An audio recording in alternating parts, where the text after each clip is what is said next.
Be careful not to build something that eventually cages you.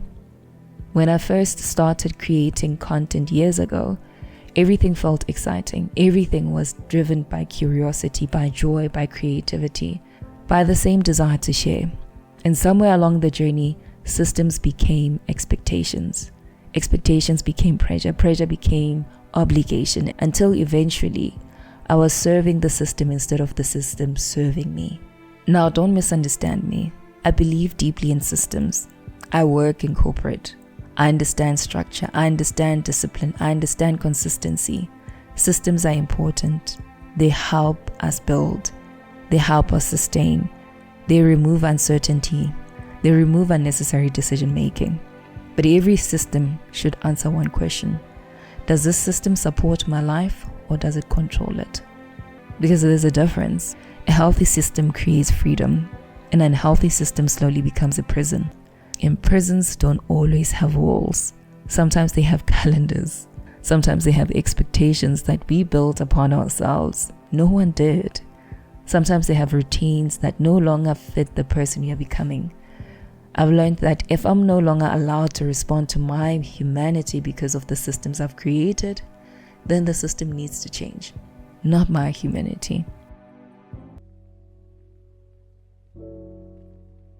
Living Content Era 2 is for the person who's already on the journey and is ready to go even deeper. It's for the deeply reflective human who knows that the gap between external success and internal alignment is real and is no longer willing to paper over it. It's for the woman who holds a lot in her home, in her career, in her community, and is starting to ask harder questions about who is she beneath everything she carries. It's for anyone who is excellent in every room and quietly unsettled on the drive home. It's for anyone who has done enough living to know that who you are in the inside shapes everything that happens on the outside, and who wants to talk about it honestly, without performance and without pretending. Hello sis and the brother in the room. Hello family. Welcome back to another conversation here on Living Content Podcast. Once again, I am so grateful that you are here. Today wasn't supposed to be this episode. In fact, I came to this microphone with a completely, entirely different topic in mind. I had already planned what this week's conversation would be. I knew where I wanted us to go and the stories I wanted to tell and the lessons, of course, that I wanted to unpack on this episode together. But somewhere between planning this episode and sitting down to record it, life interrupted my plans. And I've learned over the years that sometimes the most important conversations are the one you never planned to have, right? I've stopped believing that every interruption is a distraction. Sometimes an interruption is an invitation, in fact. An invitation to pay attention, to pause, to ask a different question, to honor something your soul has been trying to whisper. And that's exactly what happened this week. Before I edited this week's episode, I had one of my regular catch-up with my friend, Vuyo, who lives in Eswatini. We often meet to talk about our creative projects and the work we are building, the lives we are creating. She's become one of the people I trust as a soundboard because she understands the creative process so well. One thing I've always appreciated about her is that she rarely gives answers, really. Instead, she asks questions, gentle questions, questions that actually lead you to an answer you probably already knew, but hadn't been ready to admit. She has this beautiful way of helping you confront what feels obvious, but is often the harshest truth to tell yourself. So she guides you there with the questions. So during the conversation we had, she lent me something I didn't realize I needed. A lens to see myself as human too. The conversation really stayed with me. Because if I'm honest, I've become very good at extending grace to everyone else. If someone tells me they are tired, I encourage them to rest. If someone tells me they are overwhelmed, I understand immediately. If someone tells me they need to slow down, I remind them that there's wisdom in listening to your body. But somewhere along the way, I realized I don't always offer myself the same grace. I negotiate with myself rather. Just complete one more deadline, one more commitment, one more meeting, one more episode, one more thing before I finally allow myself to breathe. And this carries on every week and every day. And eventually there is no space really to breathe. And maybe that's why this conversation needed to happen today instead of pushing it out for another episode and instead of the one I had planned to have today. Because before I encourage you to honor your own humanity, I first have to honor mine. And the irony is that nothing was actually wrong. Last week was filled with good things. I had important submissions at work. I celebrated a dear friend's new beginning, a new housewarming. I attended another friend's book club feature as she shared about her work so beautifully in a community of women, surrounded by women and in conversation. It was such a beautiful experience, actually. My younger sister also graduated with a master's degree. And somewhere in between all of that, I had challenged myself to release 2-part episodes because I wanted to honor the episode without rushing it. None of those things were burdens. They were all things I genuinely wanted to be present for. They were celebrations, responsibilities, commitments I had chosen, beautiful moments that mattered deeply to me. But somewhere in the middle of all of those beautiful moments, I recognized a familiar feeling. Burnout was approaching. And I know burnout from afar. Listen, I can spot it from afar. I've met burnout many times in my life, and unfortunately, we've become familiar with each other. I've learned to recognize the signs. It is not perfect because I'm not a psychologist. I speak merely from my own experience, but I've learned to recognize burnout from afar. And as I say, it's not perfect, but I can recognize it well enough to know when something inside me is beginning to shift. An unusual shift, I mean. Usually, I only notice burnout after I cross the line, after my body has already started shouting and screaming for help and for me to actually stop, after my joy has already disappeared, after the things I love begin to feel heavy like a burden. You know, when the thing you love starts feeling like a burden, you need to start asking yourself what has shifted inside me. This time felt different. This time I saw it standing in the horizon and I made a decision. I wasn't going there again. I wasn't going to meet burnout and be confronted by it once again in my life. Because I've learned something about burnout that I think we don't speak about enough.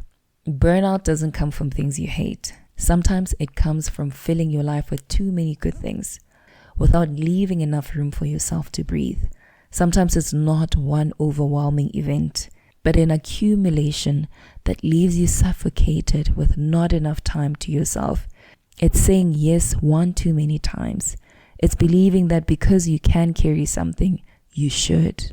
And you should always carry something. It's filling every empty space in your calendar until there's nowhere left for your own soul to sit. And that's the danger.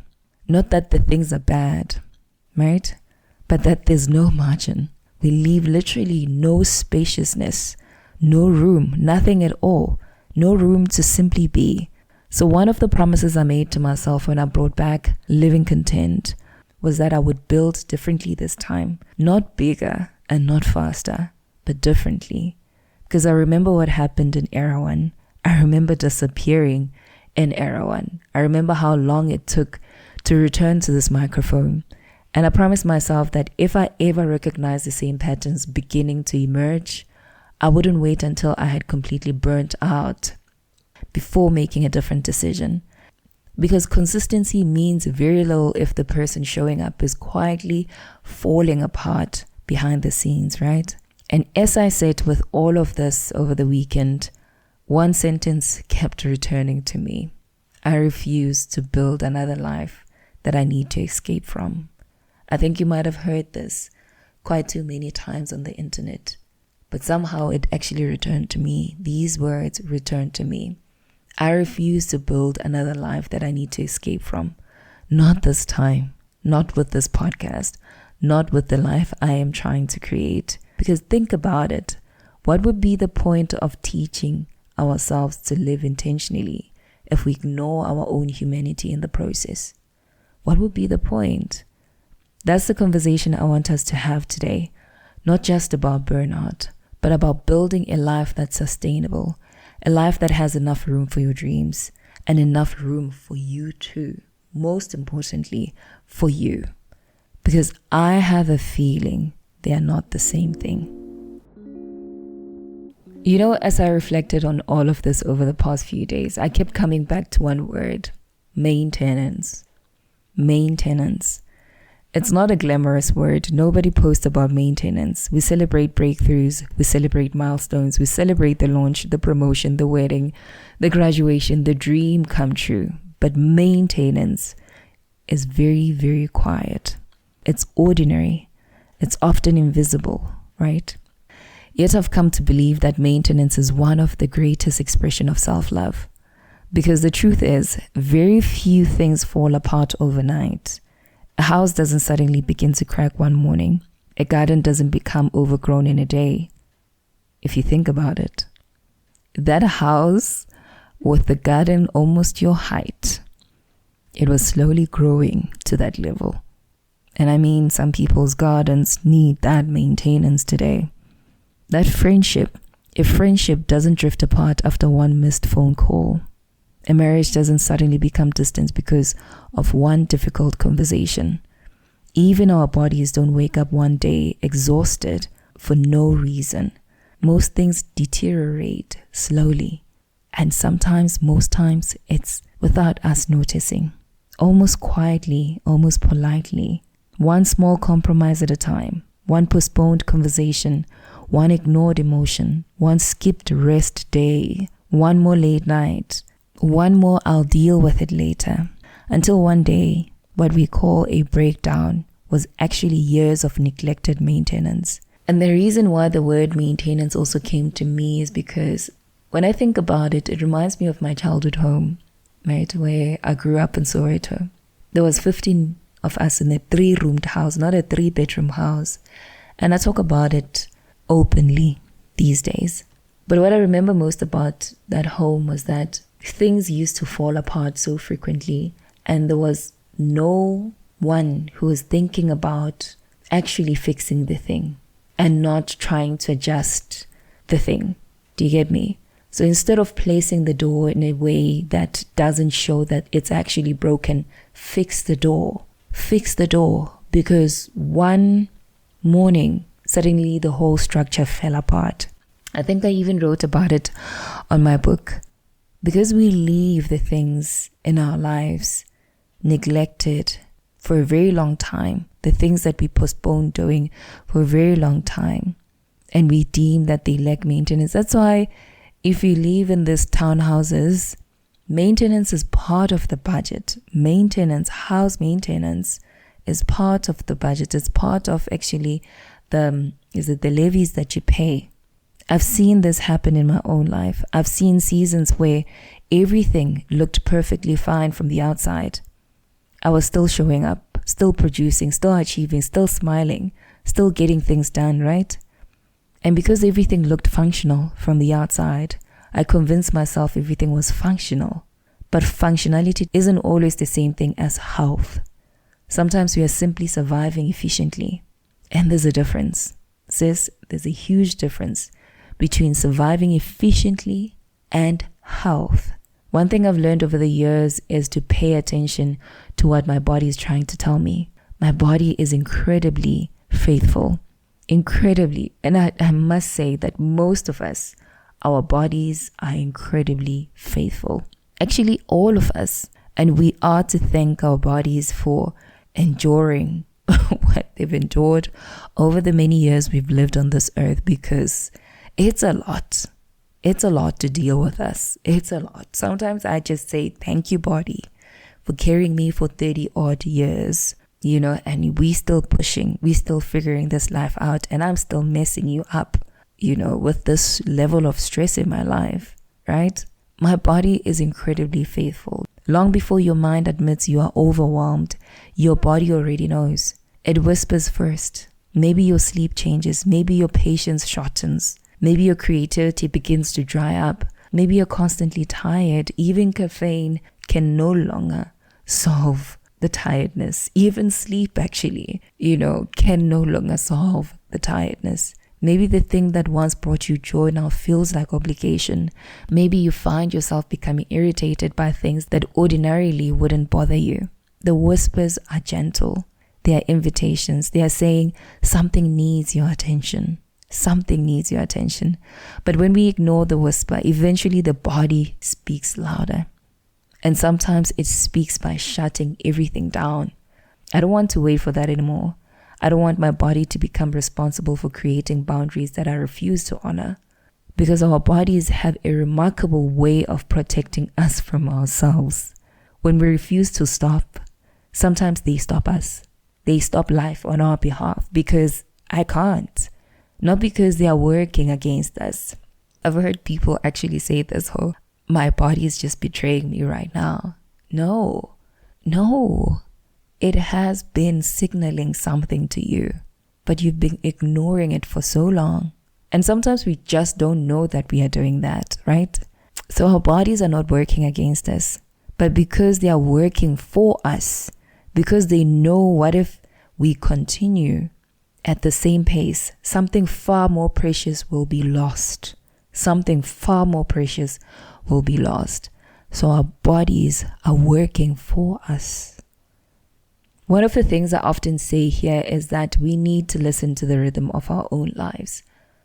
We need to listen to the rhythm of our own lives. If we do align to that, I can imagine how radical your life would be. And I realized this week that I needed to hear my own advice.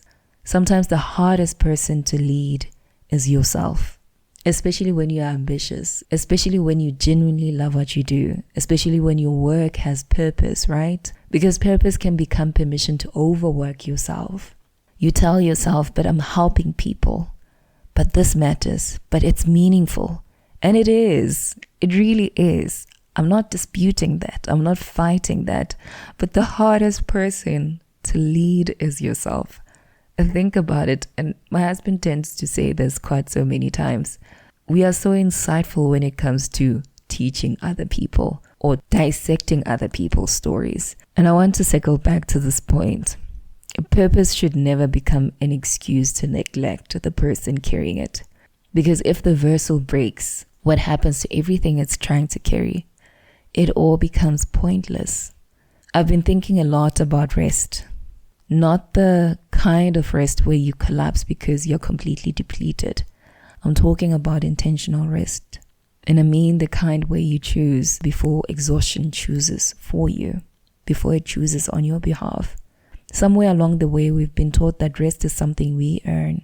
And we speak about it. Yet somehow, our default setting is still to believe that, no, I will rest at the end of this.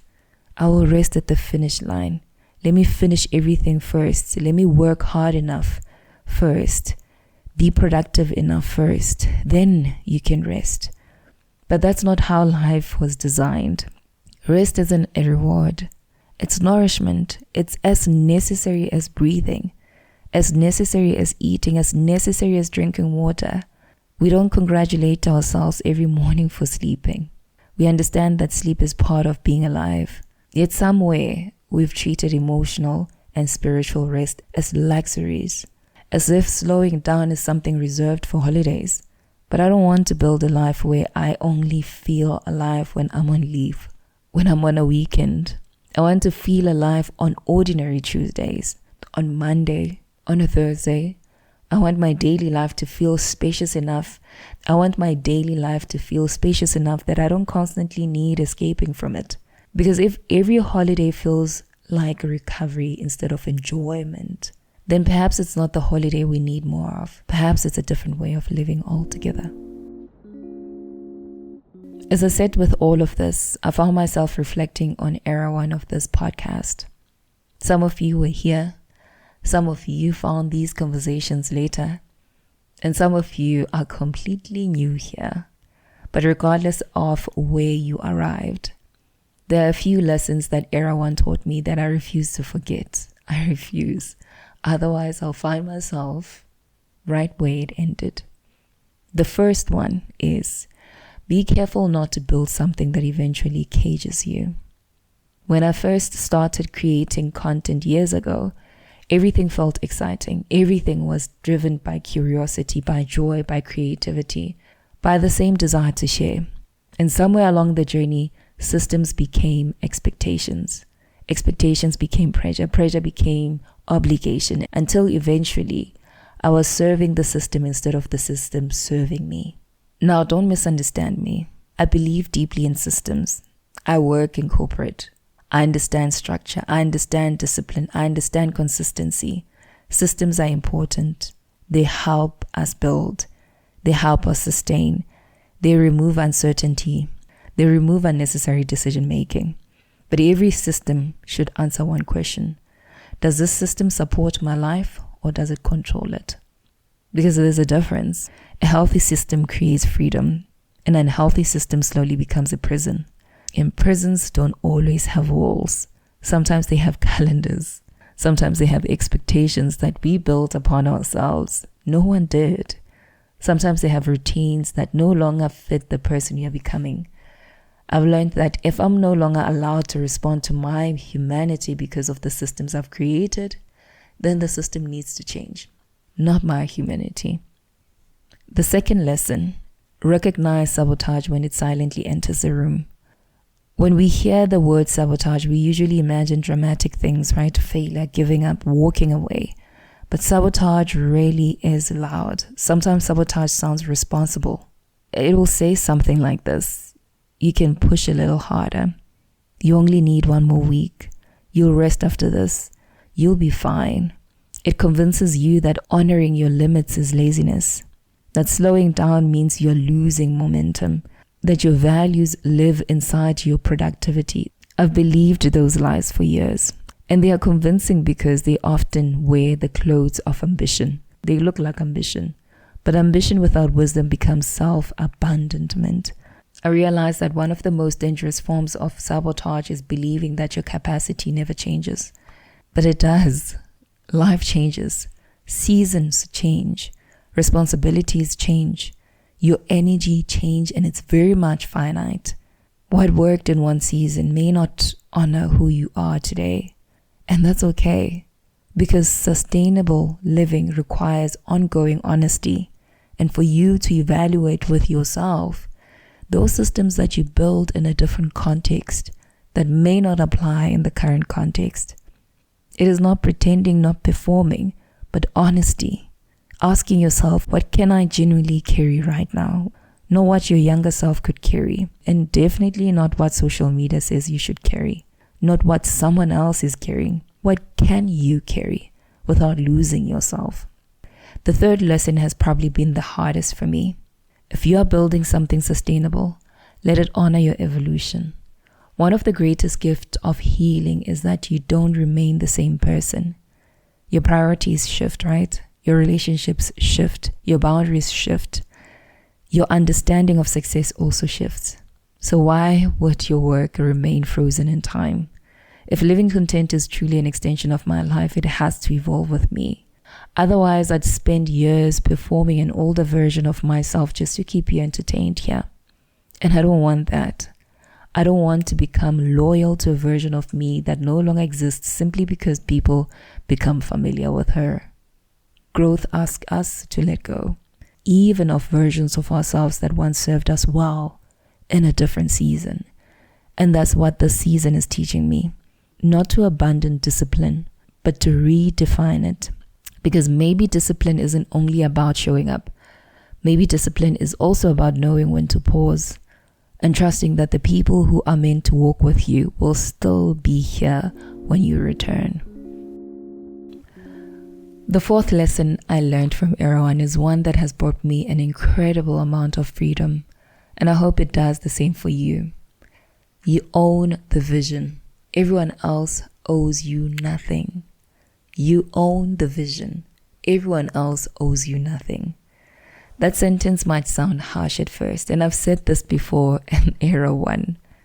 But to me, it's one of the most liberating truths I've ever learned as a creator. When we build something that matters to us, it's easy to slowly place the weight of our dream onto other people's shoulders, right? We begin to expect people to understand it the way we do, to celebrate it the way we do, to prioritize it the way we do, to share it, to support it, to promote it, to show up every single week. And then when they don't, disappointment suddenly makes its home in our hearts. But here's what I've heard to remind myself. This podcast is my calling, not theirs. This dream is my responsibility, not theirs. The vision was entrusted to me, not to my friends, not to my family, not to the people who follow me online, not even to those of you listening right now. And once I truly understood that, something shifted in me. I stopped measuring support by whether people consumed everything I created. I stopped expecting people to carry a responsibility that wasn't theirs. Because everyone is carrying something. Everyone has responsibilities. Everyone is trying to build their own lives. And I don't want my dream to become another burden someone else feels guilty for not carrying. Support is a gift. Like, I truly mean it. You listening right now, even though we might both be benefiting, but you listening right now is a gift. Never an obligation. And I think the same is true beyond creativity. Sometimes we become frustrated because people don't understand the season we are in. They don't understand why we've changed, why we've become quieter, why we are setting boundaries, why we are choosing a different path. But maybe they don't need to understand at all. Sometimes love isn't found in understanding. Sometimes it's found in allowing people to become who they need to become without demanding that they justify every step. I've realized that peace arrives much sooner when we stop asking people for permission to live the life God entrusted us. The fifth lesson is perhaps the most personal. Own your story before you share it. One of the beautiful things about this podcast is that so much of what I share comes from my own life. You've walked with me through healing, through rejection, through people pleasing, through motherhood, through work, through faith, through rediscovering myself. But there's something I've become increasingly intentional about. I don't tell stories that are still asking me to bleed. I tell stories that have become scars. And it's not because the pain didn't matter, but because healing has given me language that pain alone never could. They are experiences that I've had that I may never speak about publicly. Not because I'm hiding them, but because they still belong to me. Not every story that is yours belongs to the world. Healing has taught me that not every lesson needs an audience, right? And not every moment deserves immediate publication. In a world that rewards instant vulnerability, I've learned the value of private healing, of allowing God to finish His work in me before I hand pieces of it to the world. Because once you've owned your story, no one can weaponize it. When you've already sat with your shame, when you've already grieved it, when you've already forgiven yourself, there's very little someone else can use against you. Because you've already made peace with what happened. And that's freedom. So, what does all of this mean for living content? It means I'm making a small change. A change that, if I'm honest, I wrestled with before making. Because there was a part of me that thought, but you just came back. People are finally getting used to weekly episodes, right? Why would you change it already? And one that I've been struggling with is, wouldn't it look inconsistent? Wouldn't people lose interest? Wouldn't the momentum disappear? Those were the questions that I sat with. But then another question arrived, one that mattered far more. And it was, what kind of life are you trying to build, Lerato? Because if my answer is a beautiful one, then my calendar has to reflect that, right? If my answer is a peaceful one, then my schedule has to reflect that. And if my answer is a life that feels good from the inside, then I have to stop making decisions purely based on how they look like from the outside. So here's the shift. Living Content will now become a fortnightly podcast. There will be 1 week between each episode. Not that I have less to say. If anything, I have more to say, as I said in the last episode. But because I want to give these conversations room to breathe and for you to catch up with any of the episodes that you might have missed, I want to give myself freedom and room to breathe. I want time to read, to listen to podcasts without taking notes, time to think, time to write without looking at the clock, time to go for walks without turning every thought into content, and time to sit with God without wondering whether it will become a podcast episode. time to enjoy my family, time to laugh with friends. The friends that I've not spoken to in a while, a dear friend of mine comes in mind. Time to simply exist without consistently asking, how can I share this? Because here's something I've been learning. Boredom is not the enemy of creativity. It's one of the greatest companion, if anything, to creativity. We've become so uncomfortable with empty space that we fill every spare moment with scrolling, with podcasts, with emails, with meetings, with errands, with productivity. I can't even breathe in between what I'm saying right now. We fill every spare moment with something, with noise. But creativity has always loved spaciousness. Some of my clearest thoughts have arrived while washing dishes. And I love washing dishes. It's the most therapeutic thing for me. They have come while driving, without music playing in the background, while sitting outside with a cup of tea and just watching the trees and the birds, having a conversation about Lord knows what, and some of the rudest one fighting in front of me, while staring outside of the window. But while reading a book that had nothing to do with work. Moments where nothing was demanding my attention. Moments where my mind finally had enough room to wander. And I miss that. I miss living a life where there are hours that belong to no one. Hours with no agenda, with no deadline, with no expectation. Just enough room for my soul to exhale. I want to build that life again. Actually, I want to build that life for the first time.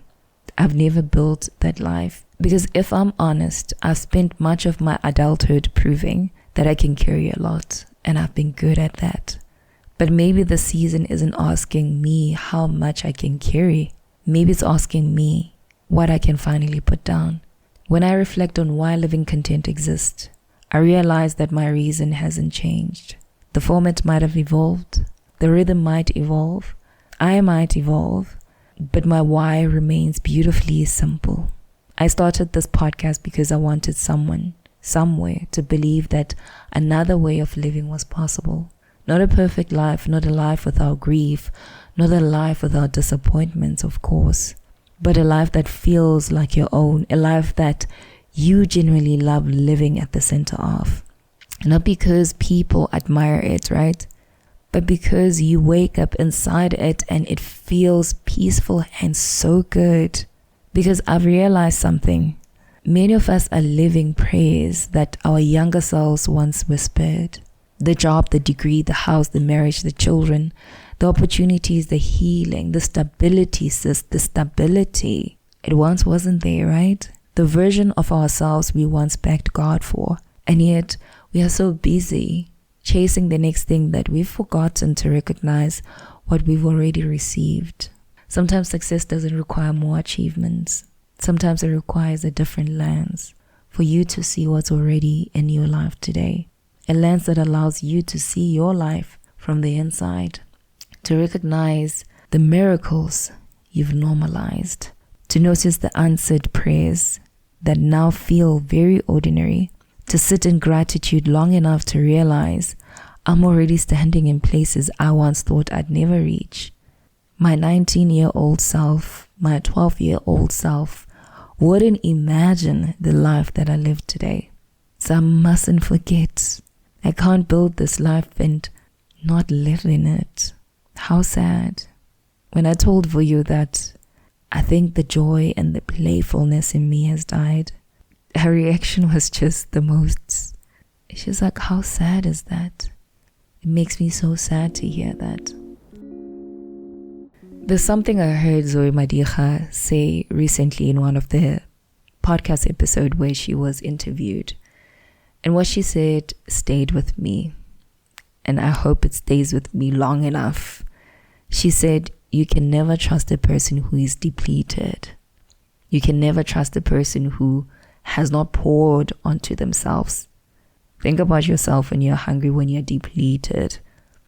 How are you versus when you're full? The first time I heard it, I paused. It wasn't because I disagreed. It was because it exposed something that I know very familiar. And I think you can also relate to this. Depletion changes you. It makes you impatient. You snap quite a lot. If you have kids, you know this. It makes you reactive. It narrows your perspective. It steals your tenderness, your gentleness. Bona, it steals every ounce of your patience. You're always boiling. It convinces you that surviving is the same thing as living, and it's not. And I don't want to offer you words from that place, from a depleted place, because I tell you this.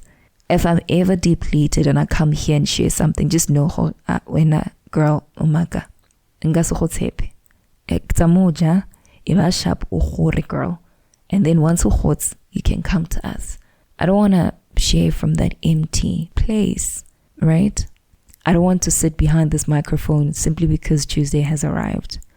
I want to sit here because I have something that has first nourished me. Because the conversations we have here deserve that. You deserve that. I want these episodes to come from a life that has enough room for wonder, enough room for prayer, enough room for reading. I miss reading so much. Enough room for laughter, enough room for silence, enough room for ordinary moments that never make it online, but transforms me into a better human being. Because that's the legacy I want. I want these episodes that are an archiving of my story to not just live for this moment. Because that's the legacy I want. Not just a successful podcast, not just a growing platform, but a life that reflects the very message I'm trying to share.